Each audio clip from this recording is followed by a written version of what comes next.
صدري ويسر لي أمري واحلل عقدة من لساني يفقهوا قولي ولا حول ولا قوة إلا بالله أما بعد. Baik, insya-Allah mohon mutekan mikrofon kita, dan nanti sesiapa yang ada pertanyaan boleh hands up. Dia ada satu ni kan, macam ni. Macam tu. Okey, baik. Nanti kalau ada soalan boleh unmute dan lontarkan soalan. Jadi insya-Allah kita akan sambung pada perbahasan kita yang terhenti pada siri yang pertama daripada perbahasan surah Yusuf. Jadi insya-Allah kita akan sambung pada ayat yang ke-7 daripada surah Yusuf. Bagaimanakah kisah ini bermula? Okey, jadi bagaimanakah kisah ini bermula? Baik. A'udzu billahi minasyaitonir rajim. Laqad kana fi Yusuf wa ikhwatihi ayatul lis-sa'ilin. Baik, sesungguhnya ada beberapa tanda-tanda kekuasaan Allah pada kisah Yusuf dan saudara-saudaranya. Okey. Saudara tu dia merupakan saudara Puan Syarifah kena unmute. Saya tak boleh. Dah, okey. Baik. Saudara-saudara tu maksudnya adik-beradik Yusuf. Okey, adik-beradik Yusuf yang 10 termasuk adik kandungnya Bunyamin tu. Okey. Dan bagi sesungguhnya ada beberapa tanda kekuasaan Allah pada kisah Yusuf dan saudaranya bagi orang-orang yang bertanya. Siapa yang tanya? Soalannya kat sini, siapa yang bertanya? Baik, yang bertanya ini adalah para sahabat. Kerana para sahabat kan bertanya kepada Nabi, tidak adakah dalam Al-Quran ini surah-surah yang turun dalam bentuk kisah atau penceritaan? Lantas Allah menurunkan ahsanul qasas, sebaik-baik kisah. Maka dengan demikianlah mereka lah orang-orang yang bertanya. Jadi Allah kata pada kisah Yusuf dan adik-beradiknya ini terdapat tanda-tanda kekuasaan Allah bagi sesiapa yang bertanya. Baik. Sambung. إِذْ قَالُوا لَيُوسُفُ وَأَخُوهُ أَحَبُّ إِلَىٰ أَبِينَا مِنَّا وَنَحْنُ عُصْبَةٌ إِنَّ أَبَانَا لَفِي ضَلَالٍ مُبِينٍ. Telah berkata, siapa yang telah berkata? Ya, adik-beradik Yusuf telah berkata, sesungguhnya Yusuf dan saudara kandungnya, iaitu yang diberi nama Bunyamin ini, lebih dicintai, lebih disayangi oleh ayah kita berbanding kita sendiri. Ya, padahal kita ini merupakan satu golongan yang kuat. Ialah mereka ada 10 orang walaupun daripada 3 emak dalam satu riwayat, tapi 10 adik-beradik ni pakat buat satu satu pakatan. Okey. Sesungguhnya ayah kita ini benar-benar dalam kekeliruan yang amat nyata. Okey, nampak tak cerita dekat mana? Adik-beradiknya ini melihat Yaqub ni beri satu tumpuan lebih kepada Yusuf dan adik Yusuf. Okey. Benarkah pandangan ini? Adakah kita nak kata Yaqub satu orang ayah yang pilih kasih? Sudah. Okey, dan ini tak seharusnya berlaku pada mana-mana ayah atas muka bumi ini. Baik, tetapi puan-puan sekalian, fitrah, benda yang kita tak boleh nak elak. Okey, benda yang kita tak boleh elak, dan akan ada juga di kalangan anak-anak kita yang akan terasa. Kan? Kenapa dia kata ayah ni bagi fokus dekat si Fulan ni lebih? Tahulah abang ni periksa exam mesti nombor 1. Kan, kalau tak dia nombor 1 memang dia lah. Tahulah saya ni bukan kata nombor 1 kan, bukan kata nombor 10, nombor 20 pun mujuk. Contoh. Jadi dia terasalah macam dia ni di anak tiri kan. Semua kita ni ibu-ibu sekalian pernah tak dapat luahan begini daripada anak-anak dalam hidup? Pernah tak? Mesti pernah punya, mesti ada. Mana ada tak ada? Kan? Mesti ada punya. Kan? Saya dengan adik saya dulu pun macam tu juga. Adik saya kata saya dapat perhatian lebih. Dia tak tahu kita paling teruk guna pantai. Yang tu dia tak nampak. Dia nampak perhatian lebih. Tapi itu normal fitrah. Bagi Nabi Allah Yusuf alaihi salam, bagi Nabi Allah Yaqub, baginda adalah seorang nabi dan baginda sudah pasti diberikan wahyu oleh Allah Ta'ala tentang siapakah anaknya Yusuf ni nanti. Sebab itu ada perhatian yang lebih, ada penumpuan yang lebih, khususnya untuk memelihara kehidupan Yusuf alaihissalam kerana dia akan dibangkitkan sebagai seorang nabi juga. Saya pernah sebutkan sebelum ni, di kalangan Bani Israel, kenabian adalah secara warisan. Okay. Jadi dia akan turunlah anak-anak dan daripada Yaqub ni siapa yang terpilih, dan ternyata yang terpilih adalah Yusuf. Okey, dan Yusuf ini pula sejak daripada kecil ada beberapa riwayat. Saya akan bawa juga riwayat-riwayat Israiliyat, tetapi saya akan nyatakan ini riwayat Israiliyat. Maknanya saya ikatlah di situ. Jadi kita tahu kalau kita dengar cerita ni, maknanya ini periwayatan daripada kisah-kisah yang diriwayatkan oleh periwayat Bani Israel. Yusuf alaihi salam ini dikatakan dia ini dulu pernah mencuri masa zaman dia kecil, dan adik-beradiknya tahu, iaitu dia mencuri patung milik bapa saudara dia. Okey, dikatakan begitulah, ataupun one of ahli keluarganya yang pada masa itu ada memiliki patung. Jadi untuk mengelakkan daripada berlakunya penyembahan dan sebagainya, maka Nabi Yusuf ni pernah curi patung tersebut. Tapi dia tak mengaku. Ini ada riwayat dalam kalangan Bani Israel, dan kisah ini juga menyebabkan Nabi Yaqub nampak siapa Yusuf ni. Kenapa sejak dia kecil dia dah boleh melakukan perkara-perkara untuk mengelakkan ahli keluarganya daripada berlaku syirik. Ini antara sebab-sebab kalau kita lihat mengapa perhatian lebih diberikan kepada Nabi Allah Yusuf alaihi salam oleh bapanya. Baik. Okey. Bahkan dalam tafsir Ibn Katsir disebutkan perlu diketahui bahawa tidak ada dalil yang menunjukkan tentang kenabian adik-beradik Yusuf. Tak ada seorang pun yang adik-beradik ni yang diangkat menjadi nabi. Okey? Okey, demikian. Maka timbullah idea di kalangan adik-beradik Yusuf. Uqtulu Yusuf aw itrahuhu ardan yakhlu lakum wajhu abikum wa takunu min ba'dihi qauman salihin.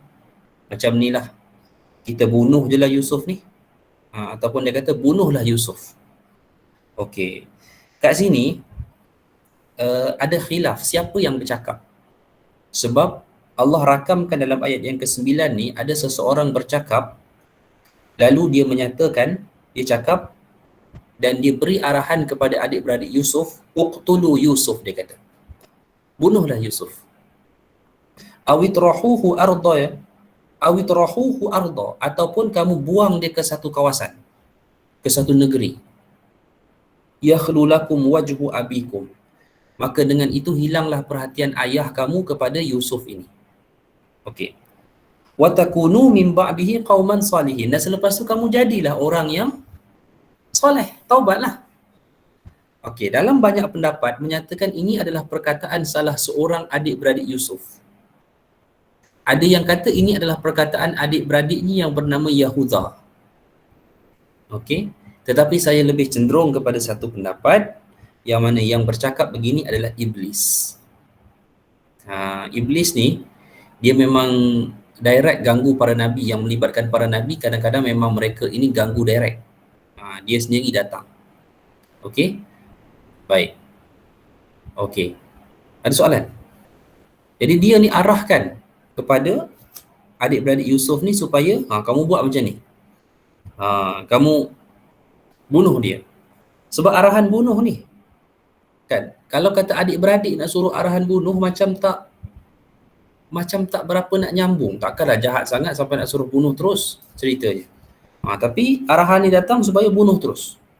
Mungkin iblis kepada masa itu dia menjadi somebody kan, dan dia mengarahkan arahan demikian. Okey. Qala qailum minhum, Dan berkata salah seorang daripada mereka, adik-beradik itu, la taqtulu Yusuf, janganlah bunuh dia, jangan kamu bunuh Yusuf. Wa alquhu fi ghayabatil jub, tetapi cukup sekadar kamu campak di dalam perigi. Kamu buang di dalam perigi, yaltaqithu ba'dus sayyarah, nanti akan adalah pengembara-pengembara orang musafir yang pergi kutip dia, in kuntum fa'ilin. If you want to do it. Kalau kamu nak buat benda ni, boleh, kamu boleh buat. Itu cadangan seterusnya, dan akhirnya cadangan itu diterima, ya. Cadangan itu diterima. Okey, dan dikatakan cadangan ini dilontarkan oleh salah seorang daripada adik-beradik Yusuf yang dinamakan sebagai Rubail, namanya Rubail. Rubail ni memang ada dalam riwayat Israiliyat lah. Okey, namanya adalah Rubail. Okey, baik, tapi nama tu tak penting lah. Okey, baik, satu orang ahli tafsir menyatakan, Qatadah menyatakan telaga itu terletak di Baitul Maqdis, di Baitul Maqdis juga. Okey, baik. Jadi rancangan sudah pun diteliti, keputusan pun telah dibuat, sekarang adalah proses pelaksanaan. Jadi fasa pertama dah selesai, kemudian fasa kedua, kita fasa pertama pun tak lepas lagi, fasa pemulihan. Okey, jadi fasa perancangan dah selesai, sekarang fasa pelaksanaan. Ayat yang ke-11. Macam mana mereka fikir, macam mana mereka nak laksanakan cadangan ini? Sedangkan Nabi Allah Yusuf sangat-sangat diperhatikan dan dipelihara oleh ayah mereka Nabi Yaqub. Nak bagi main pun susah. Maka ayat yang ke-11. Qalu ya abana ma laka la ta'manna ala Yusuf wa inna lahu lanasihun. Mereka pun jumpa Nabi Yaqub. Mereka tanya, wahai ayah kami, apa sebab kamu ni tak percaya kami ke atas Yusuf ni? Apa sebab kamu tak bagi Yusuf main dengan kami?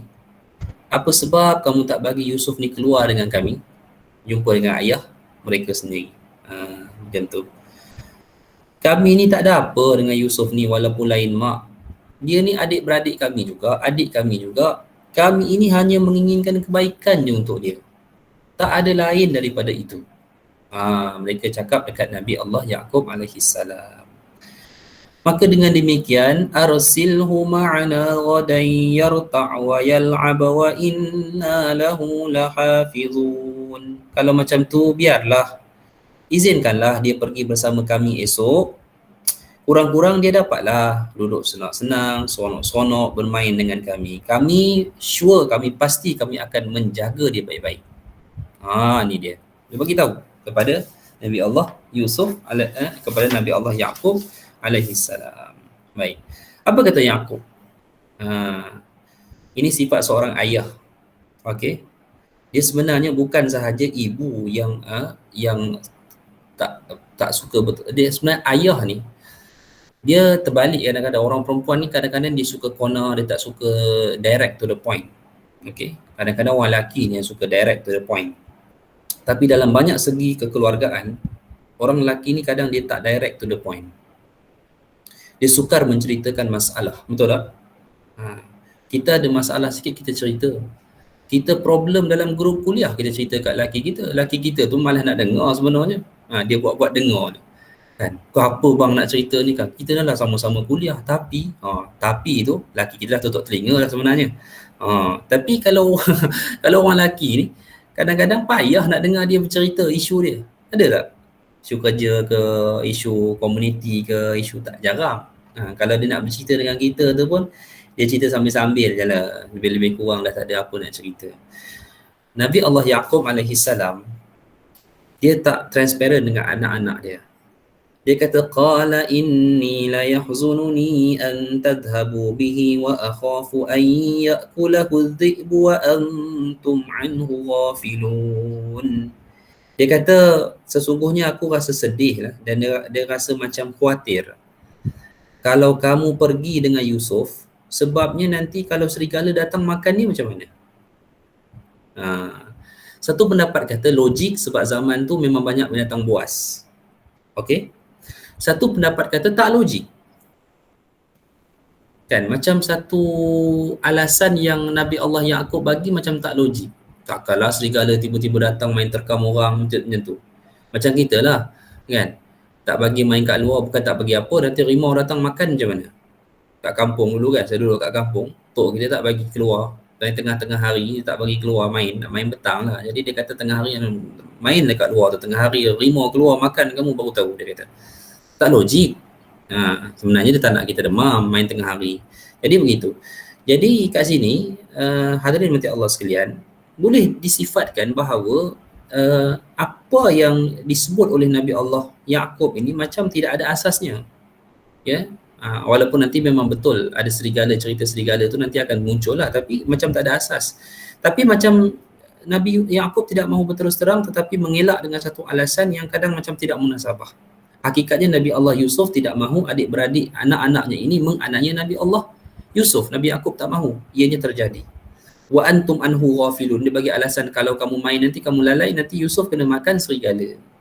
Qalu la in akalahu dhi'bu wa nahnu usbatun inna idzal la khasirun. Mereka berkata, kalaulah dia kena makan serigala nanti, sedangkan kami ini adalah satu kelompok yang kuat, kami ramai 10 orang, inna idzal la khasirun. Pastilah kami ini termasuk daripada kalangan orang-orang yang memang rugilah. Teruk sangatlah kami ni. Macam tu kan. Dahlah kami ni kuat, takkanlah dengan seekor serigala pun kami tak dapat nak pertahankan adik kami. Okey, baik. Wujud tak serigala ni dalam kisah Nabi Yusuf ni? Wujud ke tak? Tak wujud. Dia siapa pernah baca dan siapa yang belum pernah tahu cerita ni? Baik. فَلَمَّا ذَهَبُوا بِهِ وَأَجْمَعُوا أَنْ يَجْعَلُوهُ فِي غَيَابَةِ الْجُبِّ وَأَوْحَيْنَا إِلَيْهِ لَتُنَبِّئَنَّهُمْ بِأَمْرِهِمْ هَذَا وَهُمْ لَا يَشْعُرُونَ. Apa Allah kata? Maka tatkala mereka pergi membawa Yusuf, lalu mereka sepakat melaksanakan perancangan mereka, mencampakkannya ke dasar telaga. Ya, baik. Dan ketika mana Nabi Allah Yusuf telah dicampakkan dan berada dalam telaga, wa auhayna ilaihi, kami wahyukan kepada Yusuf. Okey, dikatakan di sinilah bermulanya era Yusuf sebagai seorang nabi. Sebab disebutkan kalimah auhayna, kami wahyukan kepada Yusuf. Okey, Allah wahyukan kepada Yusuf yang telah berada dalam telaga, la tunabbi'annahum bi amrihim hadza. One day kamu akan cerita balik apa yang adik-beradik kamu buat kepada kamu ini. Kamu akan ceritakan balik kepada mereka, wahum la yash'urun, pada masa tu mereka tidak lagi, wahum yash'urun di sini maksudnya mereka pada masa itu tidak mengenali kamu. Mereka pada masa itu mereka tak tahu yang kamu ini adalah Yusuf. Okey, di situ Allah telah wahyukan kepada Nabi Allah Yusuf alaihi salam. Satu pendapat menyatakan Nabi Allah Yusuf berada dalam telaga itu selama 3 hari 3 malam. Allahu alam. Okey, adalah riwayat itu menyatakan demikian. Okey, baik. Waja'u abahum 'isha'an yabkun. Adik-beradik ini pun datanglah kepada Nabi Allah Yaqub, ayah mereka, ya, dan menangis. Dikatakan datang ni pada waktu malam, dalam keadaan menangis. Tadi siang dah bawa Yusuf main, datang-datang balik menangis, sedih. Qalu ya abana inna zahabna nastabiqu wa tarakna Yusufa 'inda mata'ina fa akalahu adh-dhi'b wa ma anta bimu'minin lana walau kunna sadiqin. Mereka berkata, wahai ayah kami telah pergi bermain dan kami berlumba, bersaing. Okey. Kami leka dalam permainan kami, dalam perlumbaan kami, wa tarakna Yusuf, dan kami tinggalkan Yusuf inda mata'ina, di sisi barang-barang kami. Fa akalahu dhi'bu, betul-betul serigala pergi makan dia. Okey. Menarik tak cerita ni? Nabi Yaqub dah bagi tahu nanti kalau kamu pergi makan serigala macam mana? Nak menipu pun tak ada idea. Duplicate idea ayah dia. Kan? Dan siap bagi tahu lagi. kan, dan kamu ni memang tak percaya kepada apa yang kami cerita ni, wahai ayah kami, wahai ayah, walaupun kami bercakap benar. Dia siap bagi tahu macam tu lagi adik-beradik Yusuf ni. Allahu Akbar. Ini betul-betul hati kering ni. Boleh aniaya adik-beradik sebegini walaupun tidak sampai membunuhnya. Okey. Waja'u ala qamisihi bidamin kadhibah. Mereka telah datang kepada ayahnya dan membawa baju Yusuf yang penuh dengan darah. Okey. Penuh ada darah, wujud tak serigala tu? Tak wujud. Dalam satu pendapat, mereka sembelih kambing. Okey. Lepas peristiwa tu, sebelum mereka buang Nabi Yusuf dalam telaga, mereka cabut baju Nabi Yusuf. Lepas mereka buang tu, mereka pergi sembelih kambing. Darah kambing itu dilumurkan ke baju Yusuf. Bawa ke ayah. Inilah bukti Yusuf dah kena telan di serigala. Begitu. Satu pendapat, riwayat Israiliyat menceritakan baju tu tak koyak. Jadi dalam fikiran Nabi Yaakob pun fikir, bijak punya serigala pergi sekolah serigala ni. Dia pandai nak pergi telan adik kamu, dia buka baju elok-elok dulu. Kat sini, orang yang menipu dia takkan perfect. Percayalah. Ini hukum orang yang melakukan pendustaan, penipuan, konspirasi, agenda, hidden agenda dan sebagainya. Apa pun yang mereka buat, dia takkan perfect. Akan ada cacat celanya yang akan dibongkarkan, yang satu masa orang akan dapat lihat. Macam WTC lah. Orang kata runtuh sebab dia langgar di kapal terbang. Tapi lalah orang fikir juga, engineer duk fikir mana boleh langgar macam tu, boleh roboh macam tu. Ini mesti bom daripada atas sampai bawah siap dah dekat dia punya dia punya beam semua tu.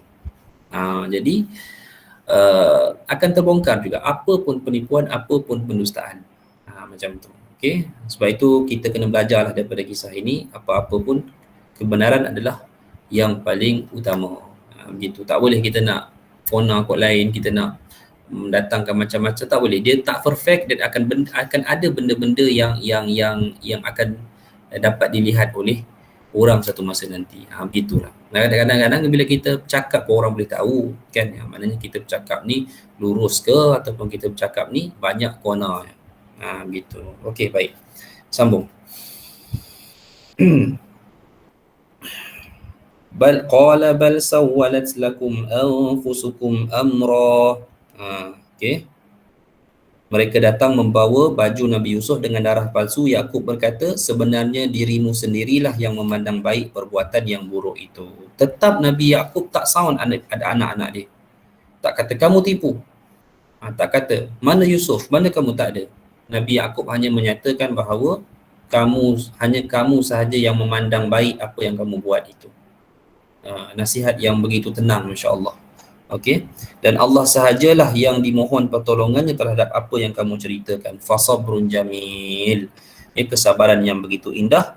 Wallahul musta'an. Allah tempat kita memohon, ya, ala ma tasifun, atas apa yang kamu katakan itu, yang kamu ceritakan. Jadi Nabi Yakub tahu sebenarnya Nabi Allah Yusuf itu tidak mati ditelan serigala, dan Nabi Allah Yakub dapat mengetahui yang mana Nabi Allah Yusuf ini masih ada.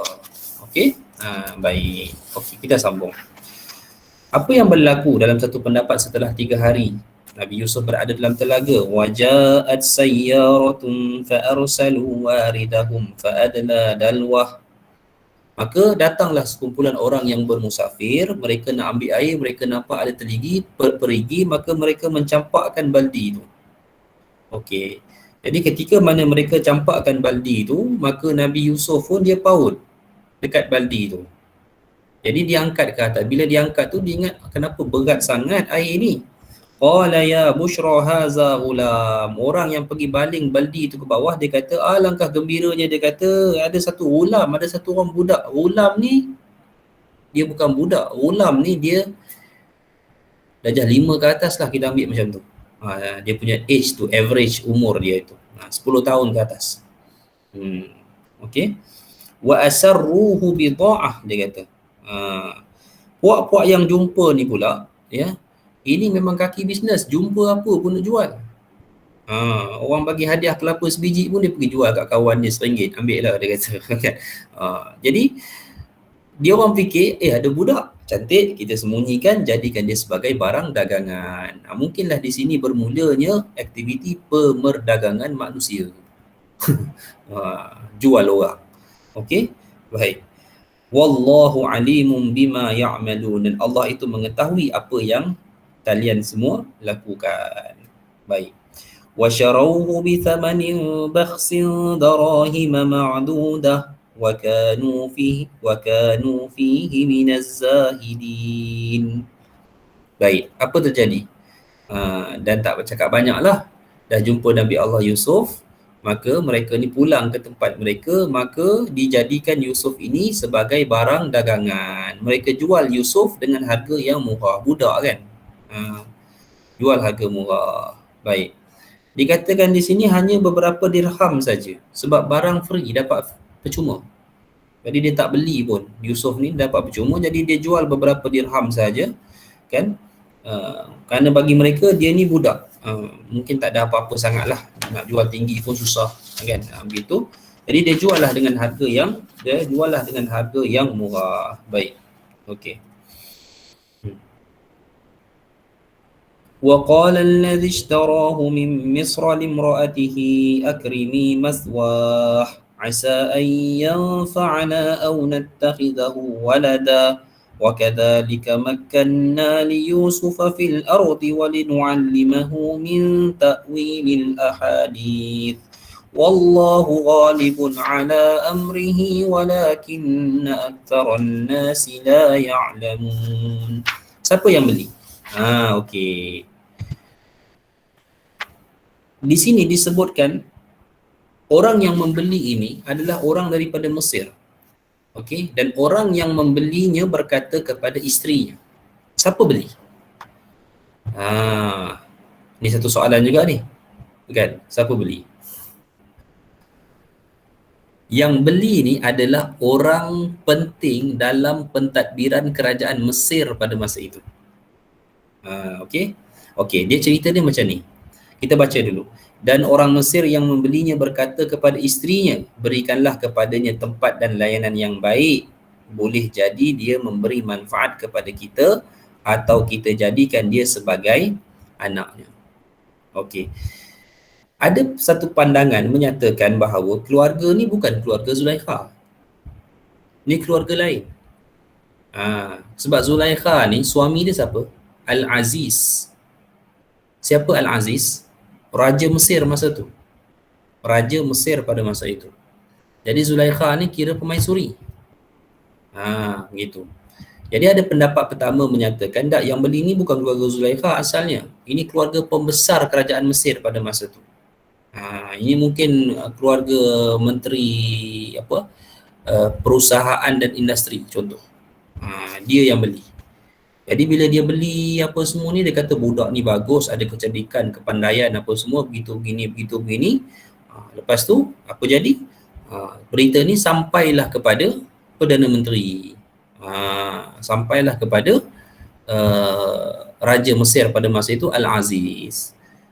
Jadi Al-Aziz pun pergi belilah. Al-Aziz pun pergilah beli Yusuf ni. Sebab apa? Sebab isteri Al-Aziz tengok Yusuf sudah berkenan. Siapa isterinya? Zulaikha. Kan? Itulah ceritanya mungkin. Lama-lama Puan Sri tengok pun, kacak juga budak Yusuf ni. Udah Puan Sri pula berminat dekat Yusuf. Ceritanya macam tu dah lebih kurang. Jadi, Allahu Akbar. Sebab itulah akhirnya dikatakan bahawa, Yusuf ini dia akhirnya menjadi hamba kepada Al-Aziz, Raja Mesir pada masa itu. Dari situlah dia bertemu dengan Zulaikha. Baik. Walhal orang yang membelinya itu dikatakan dalam ayat ini, kita tak payah jadikan dia hamba, kita jadikan anak angkat. Mungkin yang membelinya pada masa ini dia nakkan anak. Begitu. Jadi akhirnya apa yang kita dapat lihat daripada kisah ini, sampailah Nabi Allah Yusuf ke bumi Mesir dan akhirnya Yusuf berada di tempat terbaik di negeri Mesir, iaitu dalam rumah Al-Aziz ataupun rumah Raja Mesir pada masa itu. Okey, dan di situlah isterinya adalah Zulaikha. Okey. Satu pendapat menyatakan Zulaikha ni umurnya dengan Nabi Yusuf tak jauh. Maknanya raja masa tu kahwin muda. Dia kahwin isteri muda, muda betul. Tak tahulah kalau orang dulu boleh kahwin umur 16 tahun, logik lah. Katalah Zulaikha pada masa itu umur 16 tahun lebih kurang. Yusuf lebih kurang dalam 10 tahun, 11 tahun. Jadi usianya tak jauh beza. Lebih kurang begitu. Okey. Baik. Dan walamma balagha ashuddahu atainahu hukman wa ilma wa kadzalika najzil muhsinin. Okey, baik. Kalau kita tengok dalam cerita ini, okey, ada pendapat yang menyatakan bahawa Yusuf pada masa itu dipelihara oleh pembesar, bukan lagi Al-Aziz, bukan lagi raja. Belum lagi. Maksudnya yang belinya itu adalah salah seorang pentadbir, mungkin menteri sahaja dalam kerajaan Mesir.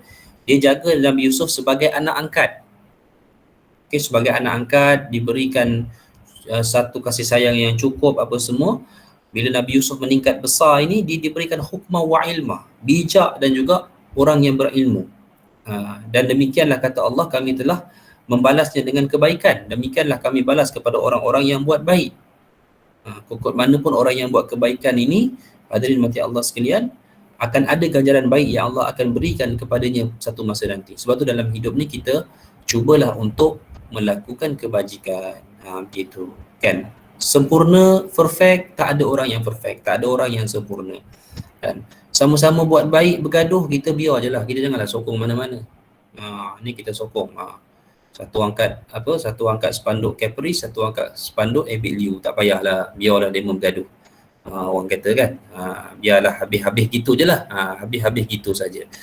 Kalau apa ceritanya, kalau dan kita harapkan berakhirlah dengan kebaikan. Ini sampai ke tahap nak membongkar dan sebagainya kan.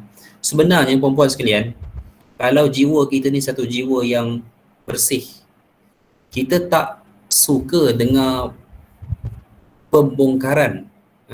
Kita tak suka kita tak suka mendengar pembongkaran orang lain. Macam tu. Okey, kita suka dan kita selesa ke kalau maknanya kita tahu keaiban rakan baik kita? Lebih baik kita tidak tahu.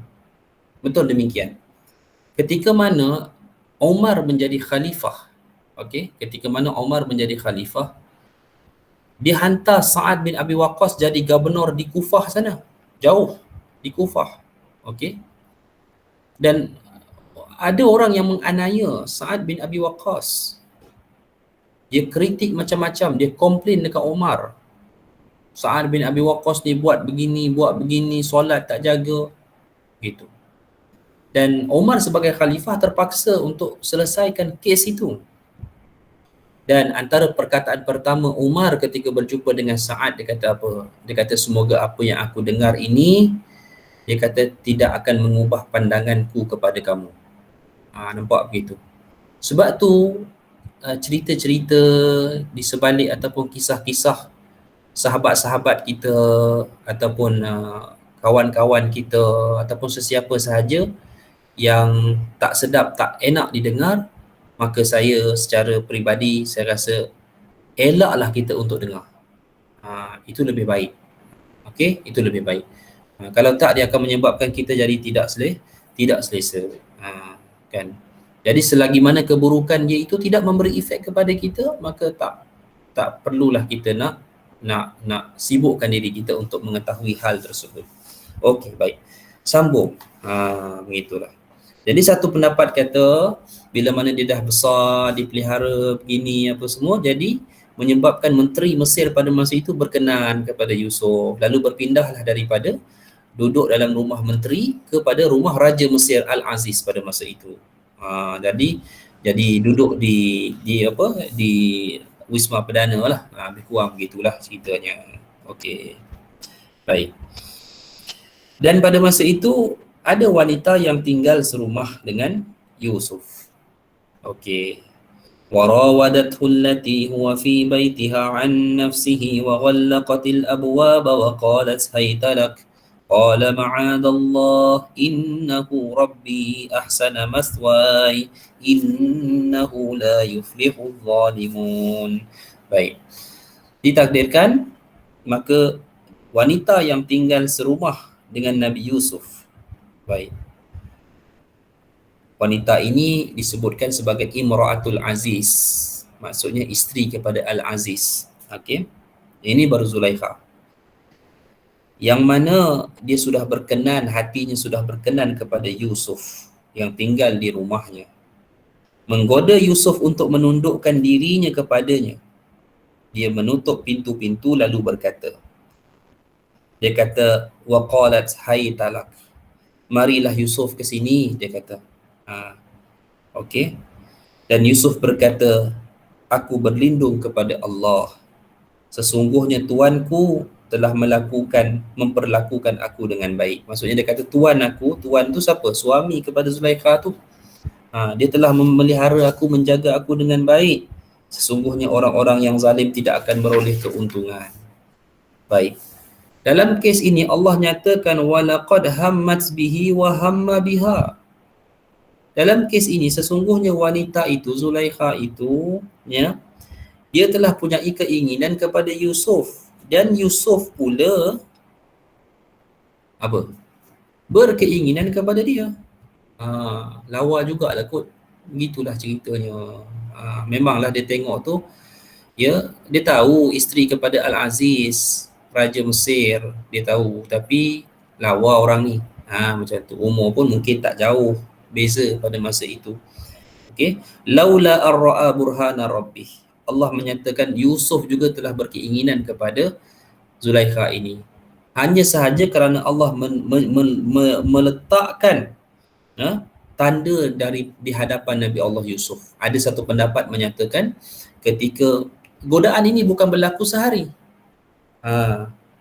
Kes Zulaikha masuk tutup pintu ni dikatakan bukan berlaku sehari, banyak kali. Masuk bilik tutup pintu. Yusuf kata aku berlindung kepada Allah. Aku berlindung kepada Allah. Kan, keluar balik. Dan dia berlaku berhari-hari. Tetapi sampailah satu masa, maknanya Yusuf ni sampai berkenan lah dengan si Zulaikha ini. Dan hampir sahaja mungkin Yusuf akan setuju dengan ajakan Zulaikha ini, sehinggalah Allah mencampakkan satu tanda di hadapan Yusuf. Satu pendapat menyatakan apa? Hadirin mati Allah sekalian, satu pendapat menyatakan bahawa yang mana Nabi Allah Yusuf melihat wajah ayahnya Yaqub di hadapannya. Puan-puan sekalian. Baik. Sini ada satu prinsip yang selalu kita pegang. Ketika mana kita senang, kita ingat Allah. Ya, waktu kita susah, ya, Allah akan bersama kita. Ketika kita senang, kita ingat Allah. Masa kita susah nanti, Allah akan bersama kita. Masa kita diuji, Allah akan pelihara kita. Tetapi ketika kita senang, kita lupakan Allah. Ketika kita susah dan ketika diuji, maka syaitan yang akan menjadi peneman kita nanti. Ini kita kena simpan dalam diri kita, insya-Allah. Sebab itu Nabi Allah Yusuf, kenapa ketika ia diuji, Allah memeliharanya. Allah mencampakkan, dia melihat direct wajah Nabi Allah Yaqub alaihi salam, sehingga dia tidak jadi untuk menerima ajakan Zulaikha tersebut. Ujian ni bukan ujian yang ringan, ujian yang berat sebenarnya. Begitu. Okey. Lepas tu ujian begini kita minta supaya kita tidak diuji. Baik.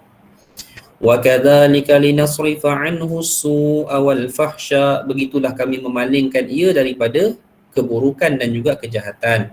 Innahu min ibadinal mukhlasin, kerana Yusuf ini merupakan salah seorang daripada hamba-hamba kami yang ikhlas. Baik. Okey. Boleh. Jadi Zulaikha ni pun dia dah ajak banyak kali, asyik tolak dan the last tu. Okey, di sini ada riwayat Israiliyat. Riwayat Israiliyat, saya pernah menterjemahkan buku ini saya cerita kat puan-puan, tapi puan-puan jangan ambil benda ni sebagai satu perkara yang mutlak. Okey, kerana hal ini mencacatkan kenabian. Jadi benda-benda yang mencacatkan kenabian dari riwayat Israiliyat ini boleh dikatakan palsu. Dalam riwayat Israiliyat menyatakan bahawa Yusuf ini telah pun berada di atas badan Zulaikha pada masa itu. Ini ada orang riwayat Bani Israel yang menceritakan keadaan sedemikian. Tapi bagi kita, kita tak terima kisah ini. Sekalipun kita menerima berkali-kali ajakan itu sehingga menyebabkan Yusuf cenderung juga kepada Zulaikha. And the last tu pada masa itulah, pada saat dah berapa kali cuba diajak itu, dan itulah Allah meletakkan wajah Nabi Allah Yaqub dan menyebabkan Nabi Yusuf betul-betul berpaling. Zulaikha memang lah. Dah lah banyak kali try. And then kali ini memang dah nak jadi. Jadi Nabi Yusuf tolak pula. Itu yang akhirnya berlaku babak apa? Kejar mengejar. Okey. Kejar mengejar tahu puan-puan? Nak betul tengok cerita Hindustan. Kejar-kejar. Bawah pokok. Begitulah. Tarik sari. Kan? Cabut sari tu. Kan? Malu pula. Lari. Wastabaqal baba wa qaddat qamisahu min duburin wa alfa ya sayyidaha ladal bab. Kejarlah. Lari Nabi Allah Yusuf, lari keluar pintu. Sebab jangan tunggu. Kita hendaklah lari daripada situasi yang buruk. Maksudnya apa? Situasi ujian, kita kena keluar daripada situasi itu. Lari Nabi Yusuf, berkejar, lari ikut pintu. Wa qaddat qamisuhu min duburin. Zulaikha ni sempat tarik baju Nabi Yusuf, koyak kat belakang. Wa alfaya sayyidaha ladal bab, tapi masa buka-buka pintu, duduk tengok Al-Aziz ada kat luar. Kan? Ini kalau cerita sinetron kat sinilah dia berhenti, sambung minggu depan. Kan? Terkejut. Okey, kan? Dia pun zoom. Kan sinetron kan suka zoom dekat muka dia tu. Muka dua-dua. Dia zoom. Jadi terkejut. Rupanya Al-Aziz balik. Qalat ma jazaa'u man arada bi ahlika su'an illa an yusjana aw 'adabun alim. Saya nak tanya puan-puan, apa yang ada pada hati Zulaikha pada masa itu? Dia sebenarnya marah kat Yusuf. Sebab Yusuf tolak ajakan dia. Dan terkantoi pula dalam bahasa modennya di situ dengan suami dia. Maka dia terus pusing cerita. Apakah balasan bagi orang yang ingin melakukan keburukan kepada salah seorang ahli keluargamu? Dia kata begitu. Melainkan ia dipenjarakan atau dikenakan hukuman yang berat. Terus dia ubah topik. Begitu. Okey, hadirin sekalian. Faham cerita ni ya? Macam tu. Okey, sebab tu dulu bila saya dengar kuliah ni ada orang tanya kenapa Zulaikha ni mula-mula sayang kat Yusuf tapi dia boleh terus anaya Yusuf dan masuk penjara. Sebenarnya di saat ini dia dah bengang. Dia dah kena tolak berkali-kali. Macam tu. Okey. Baik. Ada yang kata memang dia buat ini memang dia tahu time suami dia nak balik. Memang dah sampai ke tahap itu dah. Dia tahu dah Yusuf ni takkan nak kat dia. Jadi dianiaya Yusuf alaihissalam. Gitu. Cerita-cerita filem ni banyak lah macam ni, cerita-cerita Hindustan kena aniaya. Kan ada kan orang kena penjara, hero kena penjara, kena aniaya dengan perempuan yang dia tak nak. Tak tahu, tak nak, perempuan tak pernah tengok cerita Tamil ke. Kerana dia cerita tu sebab tu seronok, kadang-kadang dia ambil cerita daripada Quran. Okey. Qala hiya rawadatni an nafsi. Kata Nabi Yusuf, dah, bukan aku yang ingin buat keburukan kepada dia. Dia yang cuba try aku, kata Yusuf. Wa syahida syahidu min ahliha. Dan ianya disaksikan oleh seorang saksi yang ada dalam keluarga itu. Okey. Di sini ada khilaf. Siapakah saksi itu? Okey. Yang jelas saksi ini, pendapat yang saya pilih adalah satu orang tua yang berada dalam rumah itu. Mungkin ahli keluarga Al-Aziz ataupun ahli keluarga Zulaikha sendiri, tapi dia tinggal dalam rumah tu dan dia tahu cerita. Okey. Itu sebab Nabi Yusuf kata wa syahida syahidun, ada seorang saksi melihat. In kana qamisuhu qudda min qubul fasadaqat. Kalau baju Nabi Yusuf koyak di depan, Zulaikha betul. Wa huwa minal kazibin. Yusuf tipu. Wa in kana qamisuhu qudda min dubur, kalaulah baju dia koyak dari belakang, fakazabat, ya, Zulaikha tipu.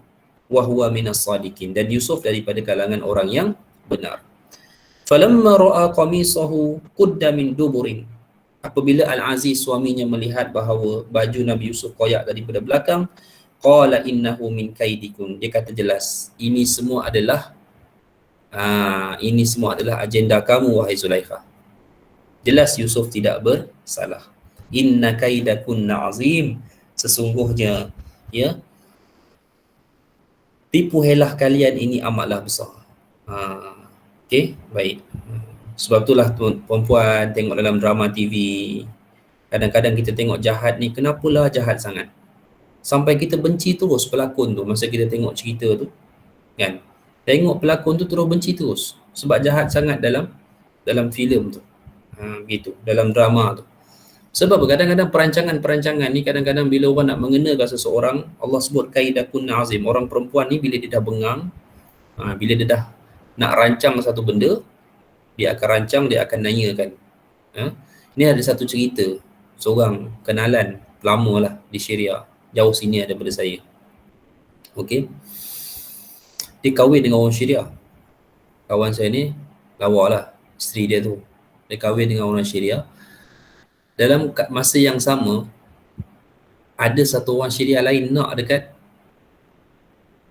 kawan saya ni, budak Melayu ni. Tak tahulah apa lebihnya budak Melayu ni, tapi orang Arab gila kat dia, kan? Jadi dia pilih seorang. Kecewalah seorang tu. Bila dia kecewa, budak perempuan ni, dia komplot kenakan budak Malaysia ni, lelaki ni. Dia komplot tu sampai melibatkan keluarga, isteri dia apa semua. Akhirnya kena penjara, sampai masuk penjara budak Malaysia ni. Sampai ke tahap itulah bila komplot tu berlaku. Sebiji macam cerita Nabi Yusuf alaihi salam. Gitu. Baik. Okey, sambung. Yusuf a'rid an hadza. Tetapi Al-Aziz berkata, suami kepada Zulaikha berkata, wahai Yusuf, a'rid an hadza. Dia kata, okeylah, kamu tinggalkanlah cerita ni. Dia kata macam tu. Dia kata kamu lupakanlah, buang kes, tak payahlah bawa kes ni kepada pendakwaan, dia kata. Anggaplah apa yang terjadi hari ini tidak pernah terjadi. Wastaghfiri li dzambik, dan Al-Aziz kata kepada isterinya, engkau pula, kamu mohonlah pengampunan daripada dosa kamu ini. Maksud perempuan, sebab itu raja zaman Nabi Yusuf ni dipanggil Al-Aziz, sebab dia beriman. Sedangkan raja Mesir di zaman Nabi Musa dipanggil apa? Ramses, Fir'aun. Fir'aun. Tapi di zaman Nabi Yusuf dipanggil sebagai Al-Aziz. Kenapa raja tempat yang sama tetapi Allah menggunakan dua word yang berbeza? Kerana Yusuf rajanya beriman. Sebab tu dia kata kepada Yusuf, jangan panjang-panjangkan cerita ni. Malulah, kan? Kalau rakyat tahu Puan Seri buat macam ni, macam mana, kan? Contoh, kan? Viral ni tak boleh jadi ni. Jatuh martabat, jatuh maruah. Dan dia kata kepada isteri dia, kamu pula, kamu doalah pengampunan atas apa yang kamu dah buat dosa kamu. Innaki kunti minal khati'in, sesungguhnya kamu daripada kalangan orang yang bersalah. Okey, baik. Allahu Akbar. Okey, perempuan sekalian, ada soalan setakat ni? Jadi cerita ni habis kat mana hari ni? Cerita ni setakat ini, kisah Nabi Yusuf ni, kalau kita lihat, ceritanya habis dengan tutup kes. Nabi Yusuf pun memang tak mau panjangkan cerita ni, dia pun tak bawa kepada pendakwaan, baginda pun tak bawa kepada pendakwaan. Tetapi hadirin mati Allah sekalian, okey, ini ada satu cerita, ya, di mana bila Nabi Allah Yusuf masuk penjara, perempuan perasan tak? Bila? Sebab rupanya Zulaikha ni dah jatuh sampai dendam. Okey? Begitu. وقال نسوة في المدينة امرأة العزيز تراود فتاها عن نفسه قد شغفها حبا إنا لنراها في ضلال مبين. Orang-orang ini, barisan-barisan isteri-isteri jemaah menteri ini mula bercakap-cakap, yang mana Imra'atul Aziz, isteri kepada Al-Aziz Zulaikha ni, dia berkenan dekat budak yang dia jaga, dia berkenan dekat budak yang dia beli. Okey. Dan isteri-isteri kepada barisan menteri ni pun cakap, dia dah memang betul-betul suka lah, dia kata dah sampai timbul rasa hati yang amat mendalam. Dan dia kata, apa kelas, dia kata, Puan Seri kita ni boleh berkenan pula dekat budak yang dia beli. Berkenanlah kat orang lain, ini budak beli kat pasar ni, cerita asal ni, dia boleh berkenan. Agak-agak Zulaikha dengar pada masa tu, panah hati tak? Mestilah dia panah hati, dia kata. Falamma sami'at bimakrihinna, ketika mana Zulaikha mendengar cercaan barisan isteri-isteri menteri ni, arsalat ilaihinna wa a'tadat lahunna muttaka'a. Okey. Wa atat kulla wahidatin minhunna sikina wa qalat ikhruj alaihinna. Jadi dia pun bagi arahan. Dia kan isteri kepada raja. Jadi dia boleh bagi arahan kepada barisan isteri-isteri menteri ini. Dia kata semua esok datang. Datang ke istana saya. Ke dewan saya ni, dan dia dah sediakan tempat, meja, duduk, semua lengkap. Duduk, ni tempat kalian semua, duduk, meja, semua duduk, dan dia telah sediakan pisau dan juga buah untuk dipotong. Dia kata ada kita nak buat majlis ni, kita nak masak, jadi minta isteri-isteri menteri ni semua tolong, ramai-ramai. Okey. Ada satu pendapat saya pernah dengar, buah yang disediakan pada masa itu adalah buah otrujah ni. Buah apa? Buah lemon. Buah lemon, ibu-ibu sekalian, perempuan sekalian, akak-akak sekalian, buah lemon. Buah lemon ni, tangan luka perah lemon. Nalep. Okey. Cerita dia. Pandai anak Zulaikha ni. Begitu. Sebab tu kalau kita tengok logik cerita ni, kenapa dia boleh panggil semua orang-orang perempuan yang bercakap tu? Sebab dia first lady. Dia isteri Al-Aziz. Korang kutuk aku panggil semua isteri jemaah menteri ni, duduk semua, pegang pisau, anak potong buah ni. Pada masa tu dia bagi arahan kepada Yusuf, ukhruj alaihin, wahai Yusuf, kamu tolonglah keluar jalan di hadapan mereka. Falamma ra'ainahu akbarnahu wa qatta'na aydiyahunna, ketika mana perempuan-perempuan ini, barisan-barisan isteri menteri ini melihat Yusuf, mereka memuja Yusuf. Mereka puji, mereka terpegun, sampai mereka terpotong jari-jari mereka tanpa sedar. Ya Allah, kacak macam mana ya? Tengok orang kacak macam tu sampai potong jari tak sedar. Kalau betul yang dipotongnya buah lemon, lagi dahsyat. Sampai berdarah lah. Begitu. Wa qulna hasya lillah, dan mereka menyebutkan hasya lillah. Apa maksud hasya lillah? Apa maksud hasya lillah? Hasya lillah ni macam subhanallah lah, pujian. Macam tu. Kita tengok benda yang hebat, kita kata Masya Allah, subhanallah, begitu. Terpegunnya mereka melihat wajah Yusuf alaihi salam. Ma hadza basyara, ini bukan manusia ni. Dia kata kalau semat kacak macam ni bukan manusia. In hadza illa malakun karim, ini silap-silap malaikat ni, malaikat yang mulia ni. Okey. Saya tak tahulah kacak macam mana tuan-tuan, perempuan sekalian. Nabi Rasulullah ketika naik Mi'raj tu kan, saya dah kata bila jumpa Nabi Yusuf, apa kata Nabi? Separuh kecantikan dunia ni ada kat dia seorang. Macam mana sempurnanya Allah buat itu, wallahu alam. Tak dapatlah diketahui, ya. Baik. Sambung. Qalat fadhalikunna alladhi lumtunnani fi. Ni poin besar lah bagi Zulaikha. Zulaikha kata, hak ni lah yang korang kutuk aku tu. Korang kata aku macam mana aku boleh berkenan kat dia. Hampa sendiri pun duk tengok dia terpotong jari tak sedar. Okey. walaqad rawadattuhu an nafsihi fasta'sam. Okey, sesungguhnya aku memang goda dia, aku nak kat dia, fasta'sam, tapi dia tolak, tapi dia tidak menerima aku. Begitu. Wala illam yaf'al ma amuruhu la yusjadannahu wa la yakuna minas saghirin. Dan dalam hati aku dah kata, aku dah ada satu perasaan marah, geram, dendam dekat dia. Orang yang tidak menunaikan apa yang aku nak, dia kata, aku akan penjarakan orang itu, ya, dan aku akan wala yakuna minas saghirin, dan aku akan jadikan dia duduk di tempat yang paling hina. Baik. Okey, jadi dia zahirkan perancangan ini kepada Yusuf alaihi salam. Jadi dia bagi arahan. Okey, dikatakan pada masa ini satu pendapat menyatakan bahawa suami dia dah tak ada dah pada masa ni.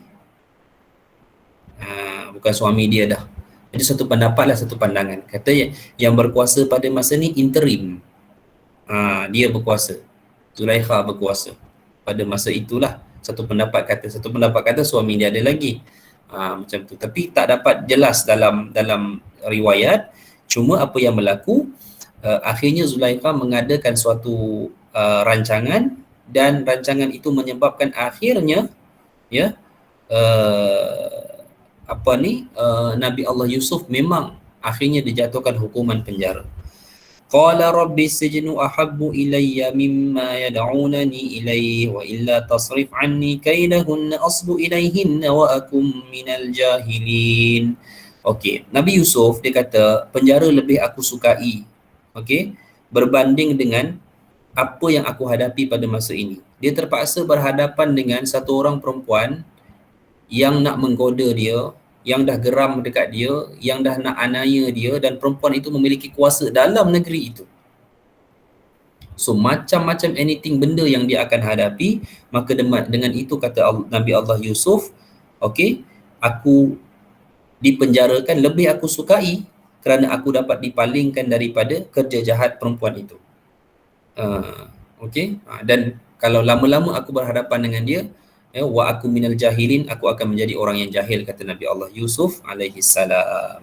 Fastajaba lahu rabbuhu, maka Allah mengabulkan kehendak Yusuf itu. Fasarafa anhu kaidahunna, Allah pun palingkan Nabi Allah Yusuf, diselamatkan daripada kerja-kerja jahat wanita itu, godaan dia, ya. Innahu huwas samiul alim, sungguhnya Allah Maha mendengar, Maha melihat. Dan cara bagaimana Allah memalingkan Nabi Yusuf selamat daripada godaan Zulaikha, dengan cara apa? Dengan cara akhirnya Nabi Allah Yusuf dijatuhkan hukuman penjara. Atas sebab apa dia dipenjarakan, wallahu alam, ya.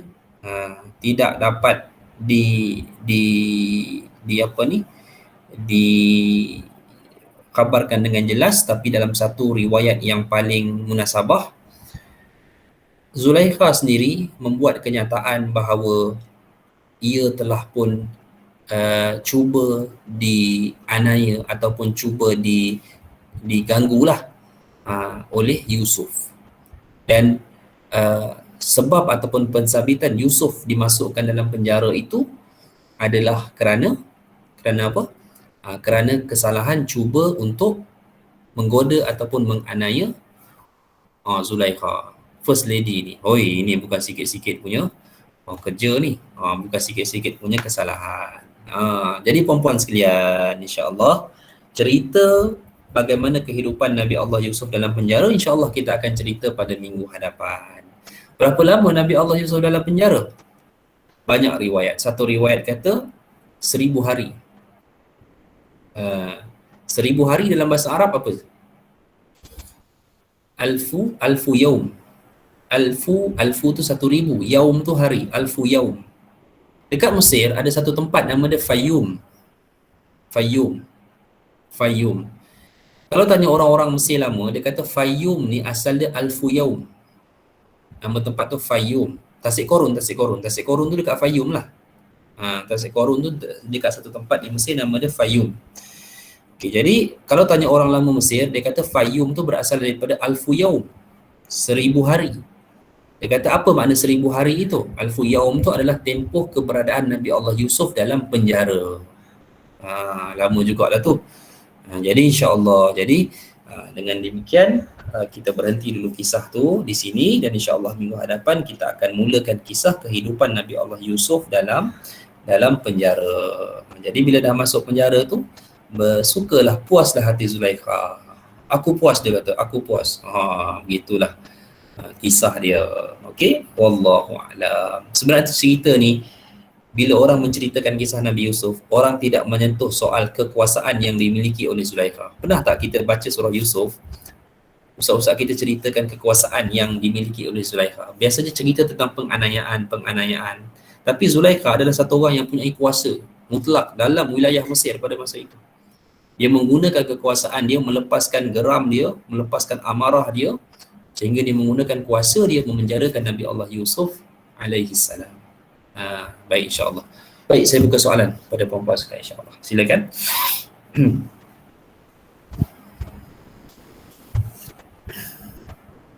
Saya nak tanya sikit. Ya. Ustaz kata okey, story tadi berkenaan dengan Nabi Yusuf, tapi bila dekat Israiliyat ni dia memutabelitkan. Kenapa function ataupun purpose Israiliyat ni dia twistkan story? Adakah dia ada objektif tertentu ke Ustaz? Jawapan dia tidak semua riwayat Israiliyat tu dia twist story ataupun dia spin cerita. Sebahagian daripada riwayat Israiliyat kita terima. Bahkan Nabi pun menyatakan dalam hadis, hadisu an bani Israil wala haraj. Kata Nabi, kamu kisahkanlah penceritaan Bani Israel, tak ada masalah, kata Nabi. Okey. Jadi sebahagian daripada kisah-kisah Bani Israel ini kita tak tolak, kita terima. Tetapi ada beberapa kisah yang kita sukar nak terima. Okey, sukar nak terima. Contohnya macam berlaku penambahan-penambahan yang mencacatkan kredibiliti seorang Nabi. Betulkah ceritanya berlaku begitu? Begitu. Sebab kita juga tak nafikan bahawa ajaran-ajaran Alkitab sebelum Islam ini sudah masuk campur tangan daripada pihak-pihak yang tidak bertanggungjawab, sehingga mereka memuatkan kisah-kisah yang tak logik bagi seorang Nabi. Bahkan saya jumpa satu orang di Mesir dulu, dia masuk Islam, asalnya Kristian. Dia masuk Islam kerana dia dapat riwayat-riwayat yang dia tak boleh terima. Dia kata Nabi Syuaib itu menggauli anak perempuannya sendiri kerana inginkan zuriat seorang Nabi. Kan Nabi Syuaib kan tak ada anak lelaki.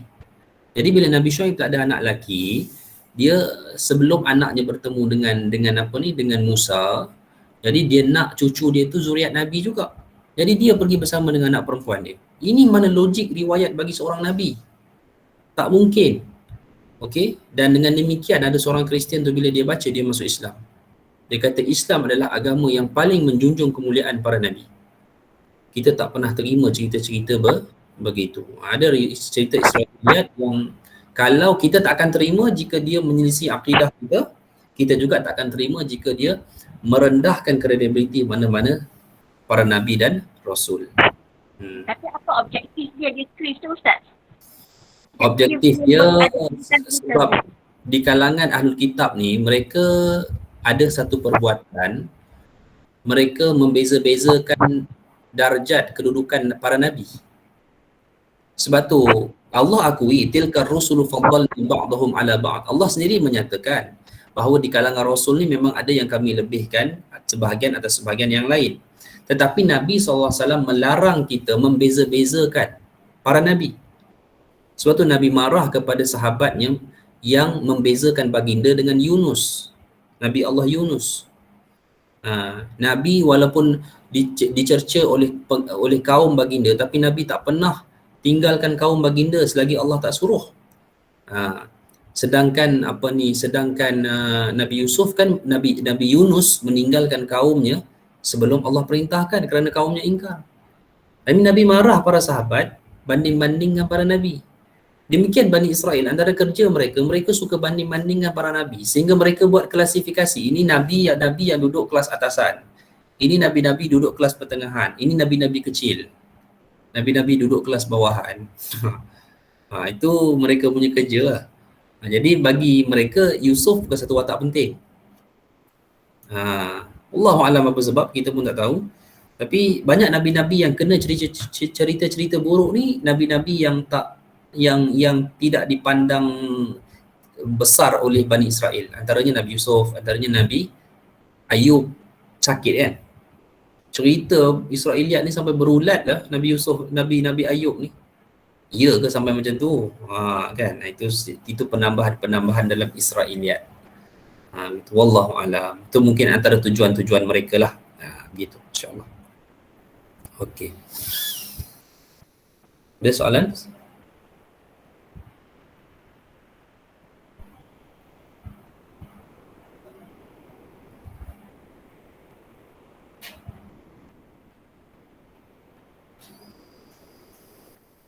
Okey.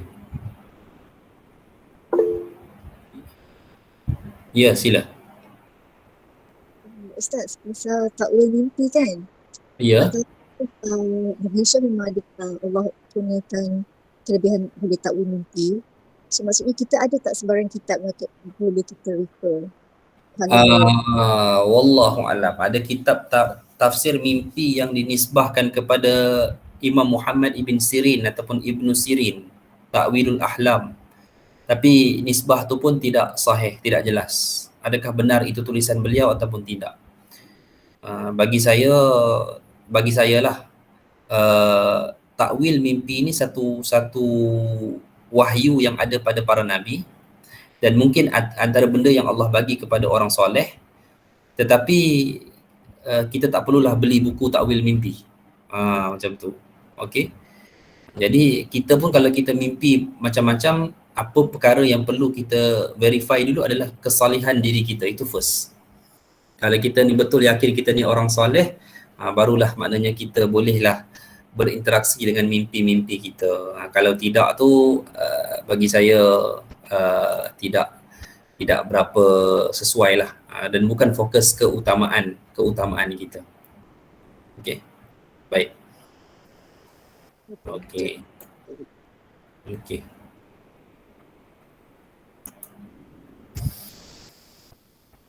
Okey, ada soalan lain?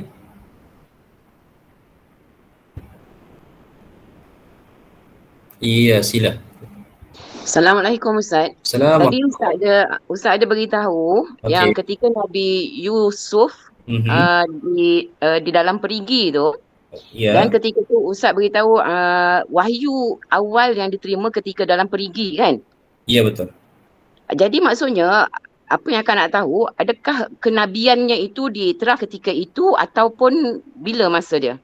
Okey, majoriti pendapat para ulama menyatakan di situ bermula kenabian Yusuf.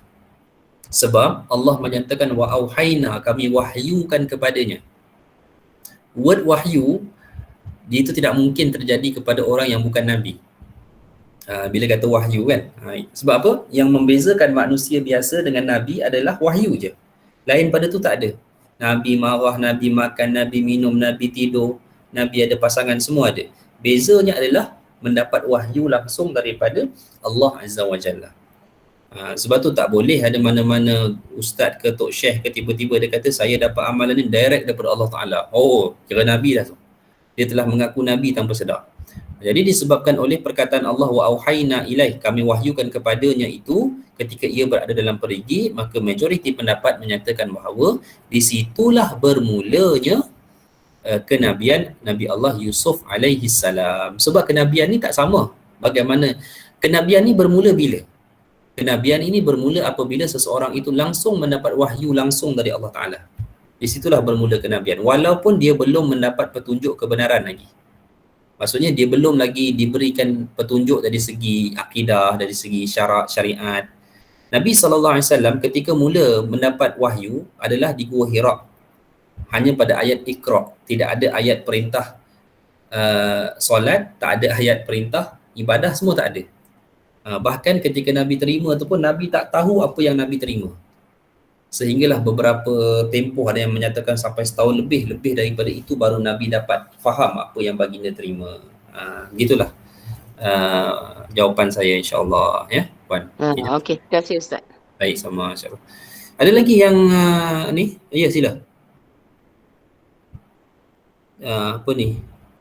Ya, sila Ichiko. Ke dah tadi?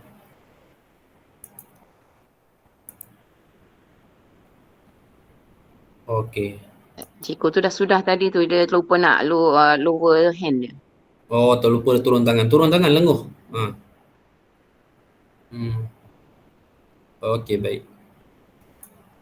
Ada soalan lagi insya-Allah? Jelas? Baik, jadi insya-Allah lah jika tidak ada soalan kita berhenti di sini. Saya rasa perempuan nak masak ni nak masak rendang dah ni. Ya, okey. Masak ketupat, masak lemang. Ada lebih bagi tahu ya. Saya pergi ambil tak apa.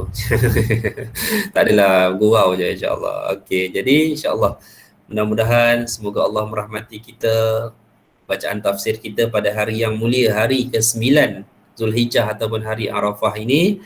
Ya, insya-Allah mudah-mudahan kita banyakkan berdoa lepas-lepas asar ni sambil-sambil masak ni. Mudah-mudahan insya-Allah Allah berkati kehidupan kita. Doakan saya dipanjangkan umur, ya, diberikan kesihatan yang baik, murah rezeki, ya, dan juga dikurniakan ilmu yang terus bermanfaat agar boleh dikongsikan bersama. Dan saya juga doakanlah semoga perempuan semua insya-Allah kekal dalam kesihatan yang baik, dan diberoleh kefahaman yang lebih baik dalam urusan agama ini insya-Allah, sekaligus menjadikan ibadah kita lebih baik di sisi Allah. Wallahu a'lam. Saya mohon maaf atas segala kekurangan. Insya-Allah aqulu qawli hadza wa astaghfirullah. Assalamualaikum warahmatullahi wabarakatuh. Waalaikumsalam. Terima kasih Ustaz. Terima kasih Ustaz. Assalamualaikum. Assalamualaikum. Salam.